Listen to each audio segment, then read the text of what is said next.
Yo, Elder Scrolls God here. Listen, guys, I know it's been a super long while, and I apologize for that. I've been slacking really on the lore department. Got to the weird part of Talos that I was like, probably gonna have to write a script for this, and I just haven't done that yet. So sorry about that. This video today is nothing like any of the other videos I've made so far. It's not necessarily a lore discussion. I guess you could kind of say it is. This really is a video aimed at Bethesda itself. What the hell are you guys doing, man? Like, I don't understand the thought process going on. I guess maybe I do understand, because it seems to be just all about money, and that's just such a real shame. You guys can say, I'm hopping on the bandwagon, blah, blah, blah, everyone's hating on Bethesda. Like, yeah, I get that, and it's for a fucking good reason, too.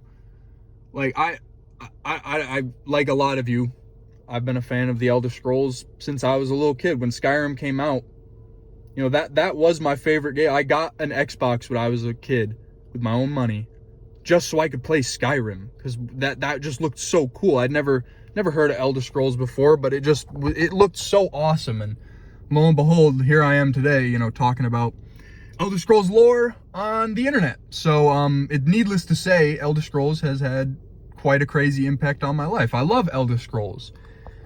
That being said, goddamn, has Bethesda completely abandoned the Elder Scrolls. They just don't care anymore. I mean, so, like, listen, guys, they just put out Elder Scrolls Castles, right? And I'm not going to sit here and talk about Elder Scrolls Castles. There's plenty of great videos, honestly. I just got done watching a Master Neloth's video on the Elder Scrolls Castles, and he really hit the nail on the head. So go watch some of those other videos talking about that game in particular. But if you're seeing this video, you probably already know what it is anyways. So I'm just going to cut right to the chase. Like, it's just blatantly lazy. They just don't care at all. And it's not just Elder Scrolls Castles. It's it's Fallout Fallout 76. It took like 2 years to be in a playable state. And now, yeah, I don't care if it's good now. It doesn't matter. Why was it not playable for 2 years, Starfield comes out. There was no hype for Starfield. Like, no one was like, oh my God, I can't wait for Starfield. This is so exciting. And then it came out, and lo and behold, it was trash. No one liked it. And it's not like the game was, like, not playable. I mean, I don't know. I didn't actually play the fucking game. Had no desire to. But from what I heard, it played fine. It worked. It had a storyline. But it was just so mid. Like, everything about the game was just so bare bones and lazy. Like, they just... And like I said, I didn't play the game, but I mean, this is just, I've heard a lot of people say it, and this is the reason I didn't play it in the first place, because it looked super boring. And one thing that really got me and made, it just was super lame in my opinion, is the NPCs. I think that was like the biggest part that stood out to me, that really solidified that Bethesda just doesn't care anymore. Because if you look back at, like, even the NPCs in Morrowind, who don't even have voice dialogue, the personality in these NPCs, in all of these games, the Elder Scrolls series, Oblivion and Skyrim, you have the classic NPCs. Think of Oblivion. Come on. I know it's janky, but, like, the games wouldn't be the same without that. And same thing goes for the Bethesda Fallout games as well. Fallout 3, I haven't played that, but I've seen a lot of videos about it and everything. I've seen how the NPCs act, and they're great. Even Fallout 4, like, cared enough about their NPCs to make them just fun to interact with. It's like the whole part of the game is going around and exploring and meeting all these wacky, creative characters who feel real and feel like a part of the world that you're exploring and living in. Fast forward to Starfield, I saw videos of these NPCs, and it's like your classic Ubisoft, oh, hey there, stranger, go here, do this, come back, get this, do that. It's like there's no love, there's no personality to these characters. From the ones I've seen, again, I haven't played the game, and just from what I've heard, there's just no love. And creation and passion in these characters, and the games themselves are just completely lacking in that regard. Now, I said I wasn't going to talk about Elder Scrolls Castles, but I mean, I do have to a little bit, because come on, guys, like that's just like the epitome of what I'm talking about here and what everyone is talking about. Because I'm not alone in this, you know. Everybody, for the most part, I would say, you know, is kind of in the same frame of thought. I'm sure there are some out. If you like Bethesda games still, and you know, stuff like the Elder Scrolls Castles and Starfield and stuff, you know, no hate to you. Obviously, you know, do what you love. Gaming is supposed to be about fun, and it's supposed to, you know, do what you want to play, what you want to play. And I'm not going to hate on you for that. But me personally, it's just, to me, it's such a shame to see Bethesda fall, especially when you got Todd Howard as the CEO, because he started like in the actual like game design and stuff. Like I'm pretty sure he started with Redguard. That was him and Michael Kirkbride.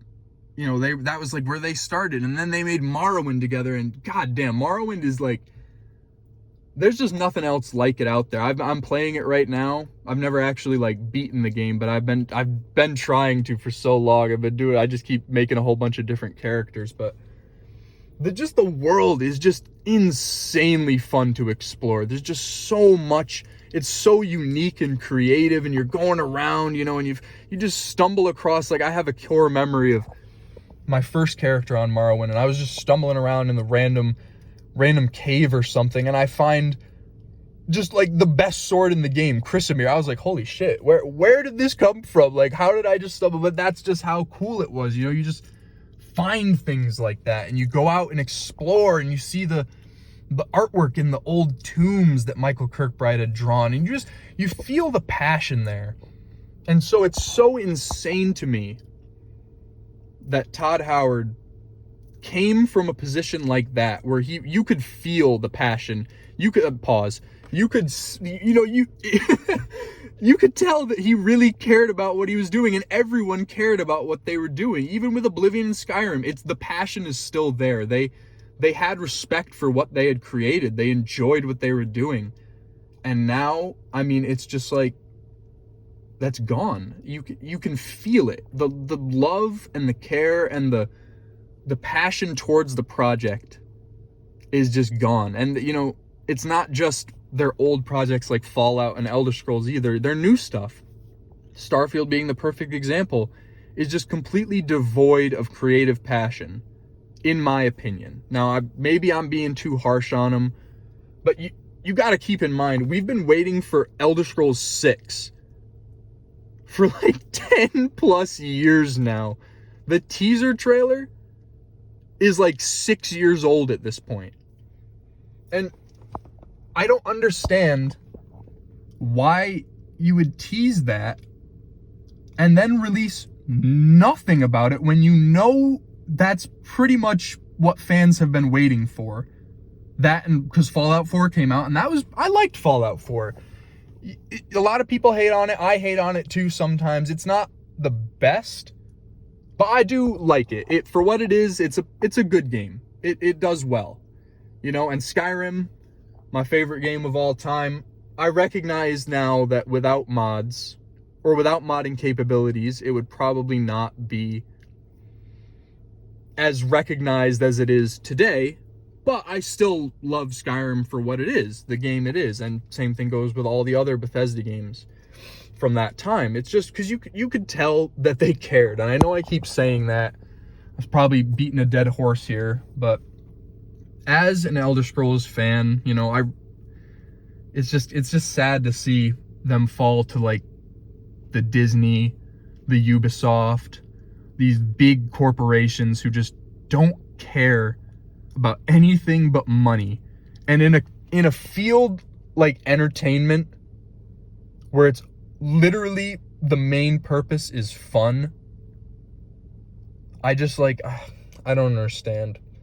And I know people are gonna keep buying the games, and I'm probably like, when Elder Scrolls 6 comes out, I'm gonna buy it. But dude, I'm not I'm cautiously optimistic about Elder Scrolls 6. I'm really, really, and I'm probably not alone in that, because it's just like, dude, this is, what are they gonna do with it? Are they gonna, is it gonna be another Fallout 76 situation, or another Starfield even? Like, you know, like, are they gonna actually put the passion into it? And I don't know. I say I'm cautiously optimistic because, you know, I don't want to be the guy who's like, oh, fuck Bethesda, you know, they suck now. I'm never buy a Bethesda game again, because I have hope that, like, they can change. But, like, first of all, people got to stop buying their shit, and I think that's already happening. Like, people are coming forward and, like, just talking mad shit about Bethesda, because they're just acting crazy right now. Like, I don't know how they thought they could get away with stuff, especially with, like, the Elder Scrolls castles. Like, it's just so blatantly lazy, so lazy. And honestly, I would say disrespectful, but it is their franchise, so, you know, do whatever you want with it, I guess. But, like, that's just pretty shit. I don't know. That's my whole rant. I'm really gonna try and sit down and, you know, actually make a good script for you guys for the next lore video. Life's a little crazy right now, so, you know, bear with me. But yeah, anyways, thank you guys so much for watching. Again, this is Elder Scrolls God, and wherever you are, have a great night.